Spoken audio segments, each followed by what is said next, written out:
Mga kapatid, ito na yung EV charging dito sa SM Baguio.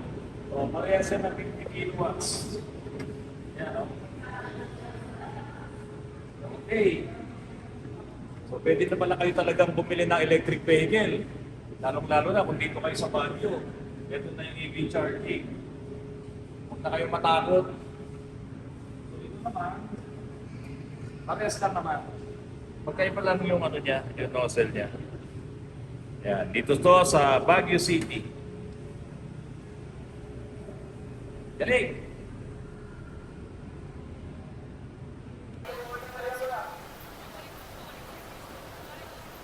Ayan na. May nag-aayos pa, oh. Mga kapatid, magandang hapon po sa inyong lahat. Malamig na mainit ang klima dito ngayon sa Baguio City. Pero, ang aking bilin sa inyo, huwag pong mag-iinit ang ulo nyo. Kasi po, para ding makina yan ng ating mga sasakyan. Kapag laging mainit, ay mag-o-overheat po yan. Okay mga kapatid, tulad nga po ng sinabi ko sa inyo, itong maririnig nyo sa akin ngayon ay continuation pa rin nitong mga imbensyon ng mga magagaling nating mga kababayan tulad ni Daniel Dingel. Okay, si Daniel Dingel namatay nang hindi natin alam kung ano pa talaga ang mangyayari pa doon sa kanyang imbensyon. Kasi siya na rin naman na nagsabi, hindi niya ituturo ito sa ibang mga tao kung hindi rin lang naman daw pakikinabangan ng mga Pilipino. Given a chance also to share my idea with the government. In any government, I'm willing to do so because as a human being, I am in fact, I really want to share this invention. Yun nga lang, ang mahirap, nagkaroon siya ng imbensyon, marami ang bumilib, marami ang pumalakpak, at sabi nga baka ito makakatulong sa mga problema, lalong-lalo na pagdating sa gasolina at sa diesel, at sa langis na mismo, sa energy na ginagamit ng buong bansa. Kaya lang, nawala si Daniel Dingel. Nakakalungkot. Kung ano man yung mga naging problema ni Daniel Dingel, labas po ako doon. Pero yung lakas ng loob niya na gawin yung kanyang imbensyon at ipakita sa mga tao, doon ako bumibilib. Mga kapatid, ilan na rin yung mga inventor na sumubok dito sa water fuel. Kasama nga dyan si Daniel Dingel at itong isang foreigner na si Stanley Meyer. Ang nakakalungkot lang, namatay sila na hindi nila na-continue yung kanilang mga inventions. At hindi natin nalaman kung ito po ba ay napatent at narehistro sa kanilang mga pangalan talaga na sila talaga yung nag-imbento. Patent is just a form of divulging your invention to other and make it a public knowledge, which is not applied to this kind of invention. You can use, you can apply patent in any kind of invention, and with that you will be losing your invention because patent is only a form of revenue on the government and good for the big people, for the big business people, not for a guy like me. Yun nga po, dahil nga po ang claim ni Daniel Dingel na siya raw po ang inventor nung kanyang water fuel, siya raw yung nauna, sabi nga doon sa isang source na nasa internet ay kiniklaim niya po yon. Pero kung hindi sana siya namatay, sana mapatunayan niya yun. Di ba? Magtuloy-tuloy sana yung kanyang invention. Ngayon, ito namang si Stanley Meyer, halos parehas yung kanilang invention, electrolysis ng water, tapos naging hydrogen, or kung ano man yun, naging oxyhydrogen, no? Yung hydroxy. Kung ganun man yung invention ni Stanley Meyer, ay sana na-continue niya. Maraming mga tanong, marami kasing bumilib. Ang talagang hinahanap po natin dito, yung continuation sana nung kanyang invention. Dahil nga po sa may mga pangyayaring ganon, hindi na po nag-continue yung kaalaman sana na maraming naghihintay. Kasi nga nakagawa na siya ng hydrogen fuel cell at nasubukan na rin niya doon sa sasakyan. Ngayon mga kapatid, meron pang isa. At dito po, bilib na po talaga ako. Kasi pagdating dito sa kanyang ginagawang proyekto, kung ito po ay masusuportahan talaga ng pera at tulong ng gobyerno at ng mamamayan, talagang ito po positibo.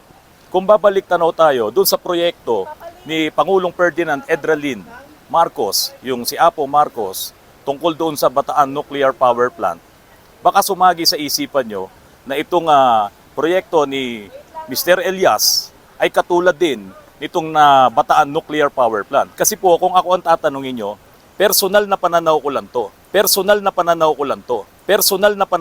to.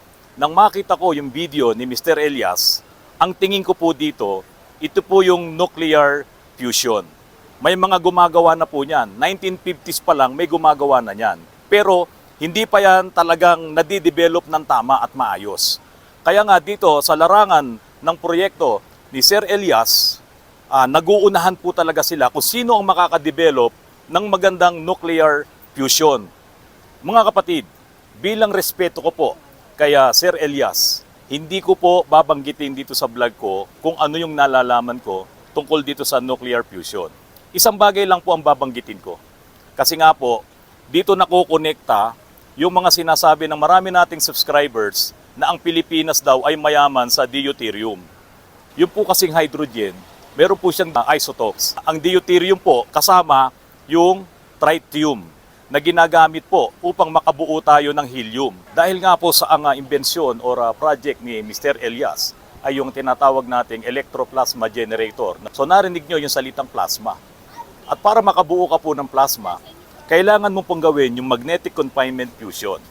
Doon po ay isasagawa ang thermonuclear fusion power na gumagamit po ng magnetic fields.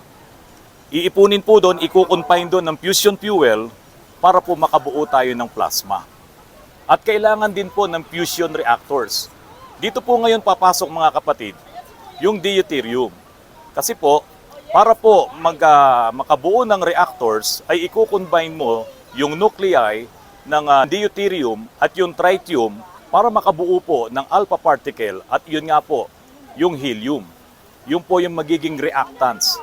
Yun po yung gagamitin doon sa energy provider na generator na ginawa po ni Mr. Elias. Yan po ang aking tingin. Hindi ko po alam kung yan nga po yung kanyang ginagawa. Pero kung yan po yung kanyang proyekto, napaka-positibo po nito sa ating lahat.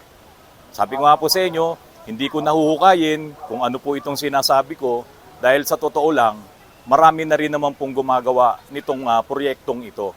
Nandyan na ang United Kingdom, United States at ang Russia.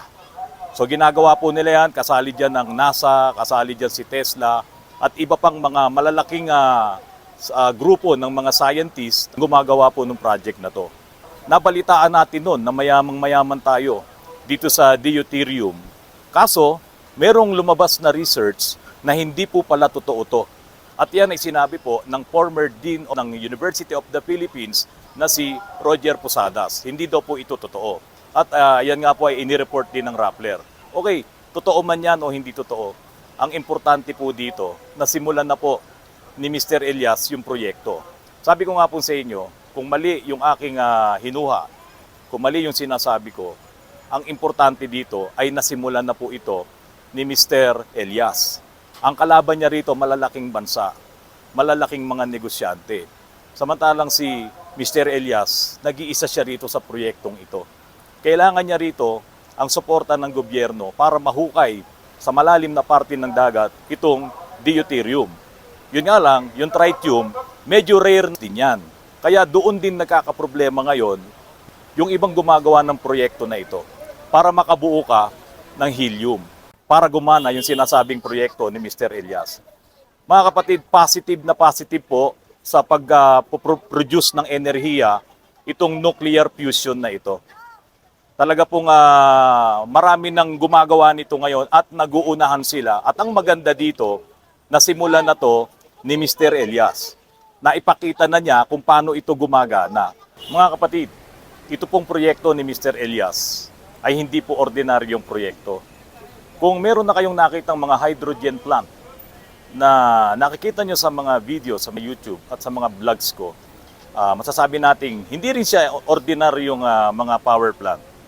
Pero ito pong kay Mr. Elias, hindi po ito ordinaryo at talaga pong kakailanganin hindi lamang ng ating gobyerno, kung hindi ng lahat ng mga susuporta dito sa proyektong ito ay talagang paglalaanan ng malaking pera, malaking puhunan, at libu-libong Elias. Kasi po, hindi siya ordinaryong proyekto.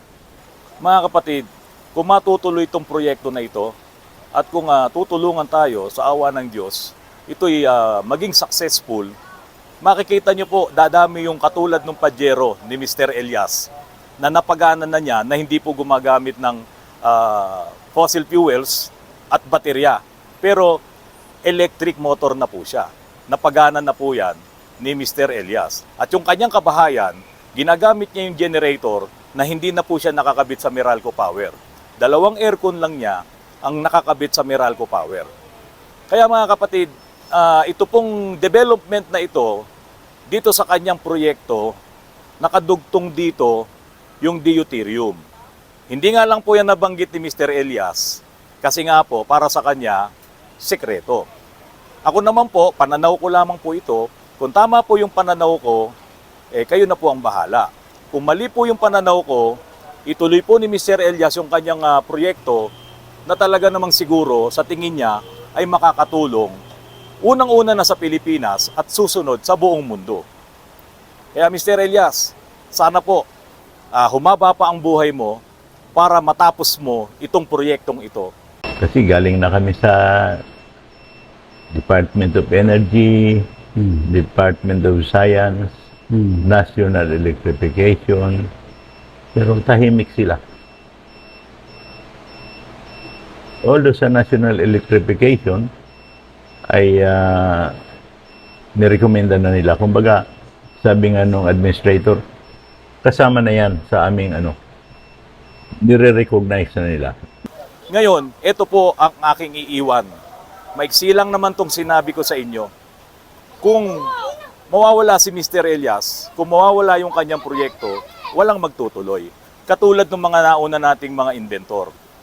Pero, kung ito po ay ipapakita, o siguro na lang magbuo si Mr. Elias ng grupo ng mga scientist pa, o kaya mga estudyante na magagaling pagdating dito, or mga engineers, isama na tong DOST, sila na yung magbuo. Dahil kailangan po talaga na ito ay maituloy. Dahil marami siyang kasabay na gumagawa nito na malalaki. Si Mr. Elias, sabihin na natin, sa ngayon, nag-iisa pa lang siya dito. Kaya sana marinig ng gobyerno itong ating panawagan. Wala pa eh. Wala pang... kasi manggagaling din sa gobyerno ang pera. At kung ito po ay mapatunayan na malaki ang maitutulong sa pag-provide ng energy, at ito yung pinakamalinis na energy na mapuproduce natin, panalo po tayo dito. Maraming paraan para magawa mo yung nuclear fusion na yan at makagawa ka ng reactants. May 3 kapamaraanan yan. At ito po ay hindi magagawa ni Sir Elias kung mag-isa lang siya. Kaya nga po kailangan niya ng tulong ng gobyerno at tulong ng mga magagaling na Pilipino. Huwag lamang pong itong itago ang kaalamang ito. Nalalaman ko po at ako po ay naniniwala. Maraming mag-a-apply, maraming magme-message kay Mr. Elias na, Sir, tutulong po kami sa iyo. Nasa likod mo po kami. Maraming salamat po mga kapatid. Table kanina. 4 yan. na, Oo, 4. Bakit po 4? Siyempre, kakargahan mo, patatakbuhin mo, Bali 3 motor po kasi nakagusto. at saka